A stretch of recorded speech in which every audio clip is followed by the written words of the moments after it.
Hi friends, welcome to the killer channel. Friends, ఎవరైనా మా ఛానల్ని సబ్స్క్రైబ్ చేసుకోకపోతే సబ్స్క్రైబ్ చేసుకోండి.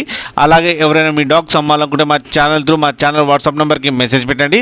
ఫ్రెండ్స్, ఇవాళ మీకోసం బీగల్ పప్పి తీసుకురావడం జరిగింది. ఇది హైదరాబాద్ దగ్గర పటాన్ చెరువులో అవైలబిలిటీలో ఉంది. అండ్ దీని ఓనర్ ఏం చెప్పారంటే ఇది 35 to 40 days మధ్యలో బేబీ అని చెప్పడం జరిగింది. ఇది మేల్ పప్ అండ్ మేల్ పప్కి ఏమో 26,000 డిమాండ్ చేస్తున్నారు. అండ్ రేట్లో స్లైట్గా నెగోషియబుల్ ఉందని చెప్పడం జరిగింది ఫ్రెండ్స్. అండ్ ట్రాన్స్పోర్టేషన్ ఫెసిలిటీ అయితే ప్రొవైడ్ చేస్తా అన్నారు. ఫ్రెండ్స్, మీరు చూడొచ్చు బేబీ ఎంత యాక్టివ్గా, ఎంత హెల్తీగా, ఎంత క్యూట్గా ఉందో. అండ్ ఫ్రెండ్స్, మీరు చూడొచ్చు పర్ఫెక్ట్ మార్కింగ్స్ ఉన్నాయి. ఫ్రెండ్స్, మీకు ఎవరికైనా నచ్చితే టైటిల్లో కాంటాక్ట్ నెంబర్ ఇస్తాను, కాంటాక్ట్ అవ్వండి, అతనితో మాట్లాడి తీసుకోండి ఫ్రెండ్స్. అలాగే మా ఛానల్ని సబ్స్క్రైబ్ చేయడం మాత్రం మర్చిపోకండి ఫ్రెండ్స్.